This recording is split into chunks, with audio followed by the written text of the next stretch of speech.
Всім привіт!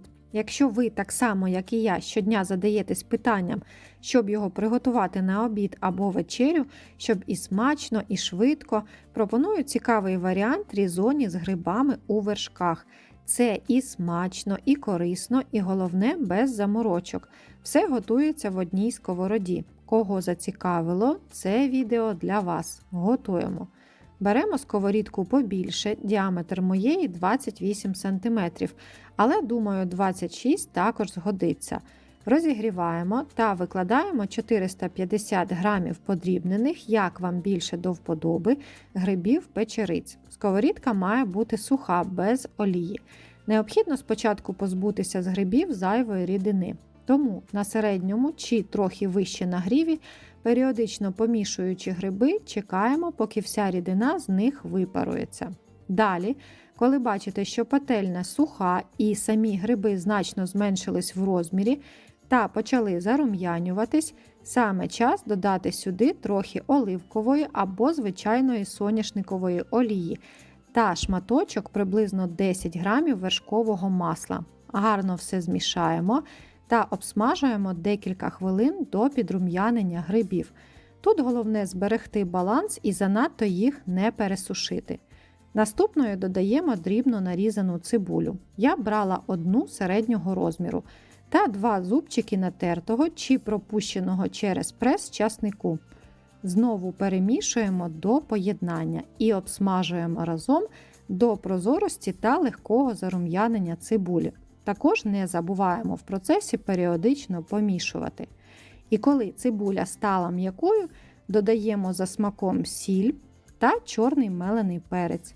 Перемішуємо ще раз і обсмажуємо буквально півхвилинки. Заправка до різоні готова. Можемо вимикати плиту. Щоб звільнити сковорідку, перекладаємо її вміст у тарілочку та поки залишаємо чекати своєї черги. Повертаємо сковорідку на середній нагрів. Можна ще додати трошки олії та всипаємо 250 г пасти різоні з твердих сортів пшениці. Розрівнюємо по всій поверхні і зараз необхідно обсмажити різоні в олії буквально 2 хвилини. Кожне зернятко має бути огорнуте олією. Далі за бажанням, але враховуйте, що це напряму впливає на кінцевий результат та смак страви. Вливаємо сюди 100 мл білого сухого вина. Перемішуємо та прогріваємо хвилини 2-3, тим самим давши алкоголю із вина повністю випаруватись та віддати свій аромат.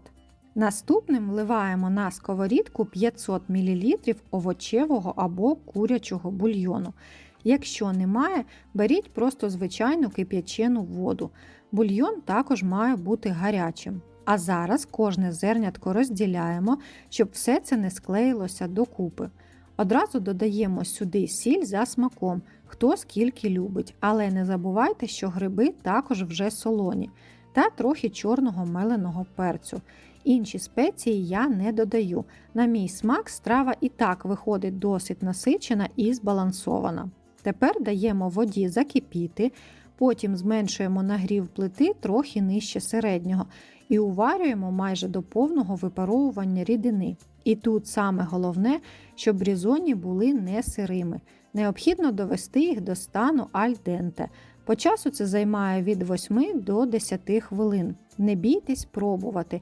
І якщо виявиться, що води вже немає, а паста ще сира, влийте ще трошки води чи бульйону.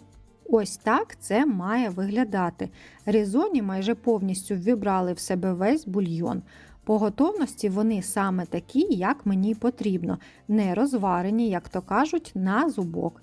Тепер вливаємо сюди 150 мл теплих вершків, жирність будь-яка, у мене 10%. І повертаємо обсмажені гриби з цибулею. Об'єднуємо все разом та прогріваємо на середньому нагріві, даючи вершкам закипіти. Після цього зменшуємо нагрів плити майже до мінімального і проварюємо ще 2 хвилини. Вершки не повинні повністю випаруватись, щоб різоні не вийшли сухими.